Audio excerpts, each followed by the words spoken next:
जिस समय देश यूजीसी को लेकर भावनाओं में उलझा हुआ है, उसी समय बड़े आर्थिक फैसलों की जमीन तैयार की जा रही है। कई जानकारों का मानना है कि यूजीसी जैसा मुद्दा अचानक सामने लाना कोई इत्तेफाक नहीं हो सकता। यह ऐसा विषय है जो छात्रों, माता पिता और शिक्षकों सबको भावनात्मक रूप से जोड़ देता है।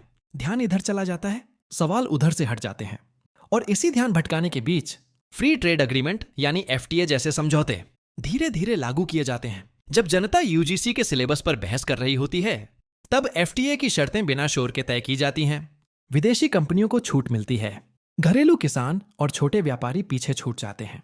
सवाल यह नहीं है कि शिक्षा जरूरी नहीं है, सवाल यह है कि क्या यूजीसी को जानबूझकर आगे किया गया ताकि एफटीओ जैसे बड़े फैसलों पर जनता की नजर न पड़े।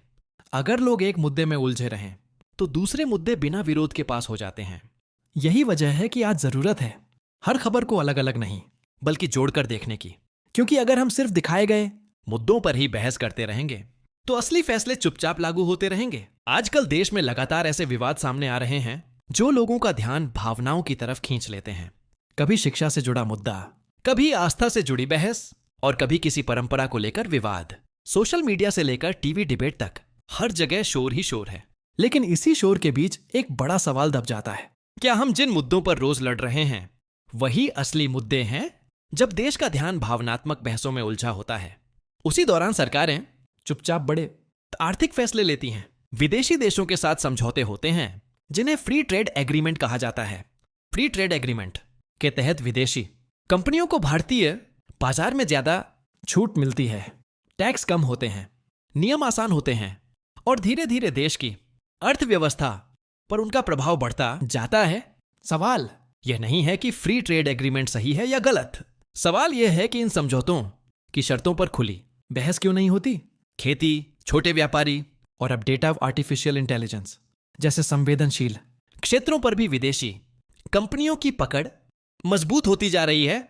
लेकिन इन मुद्दों पर न टीवी चीखता है, न सोशल मीडिया ट्रेंड बनाता है। 90 के दशक को याद कीजिए, तब भी देश को बड़े आर्थिक बदलावों के नाम पर वैश्विक बाजार से जोड़ा गया था। आज उसी दौर के फैसलों का असर हम अपनी जिंदगी में महसूस कर रहे हैं। तब मुद्दे कुछ और थे, आज मुद्दे बदल गए हैं। आज बहस शिक्षा और धर्म पर है, लेकिन पर्दे के पीछे वही आर्थिक फैसले लिए जा रहे हैं। क्या यह सब सिर्फ संयोग है या फिर जनता का ध्यान असली सवालों से हटाने की एक रणनीति? हम सिलेबस पर तो बहस करते हैं, लेकिन फ्री ट्रेड एग्रीमेंट की शर्तों पर सवाल नहीं पूछते हैं। हम भावनाओं पर तो लड़ते हैं, लेकिन अपने आर्थिक भविष्य पर चुप रहते हैं। यही चुप्पी सबसे खतरनाक है। जरूरत है भावनाओं से ऊपर उठकर सोचने की, सवाल पूछने की और समझने की कि जो फैसले आज हो रहे हैं उनका असर आने वाली पीढ़ियों पर पड़ेगा। आंखें खोलिए, क्योंकि जब तक हम भावनात्मक मुद्दों में उलझे रहेंगे तब तक असली फैसले हमारे बिना पूछे होते रहेंगे।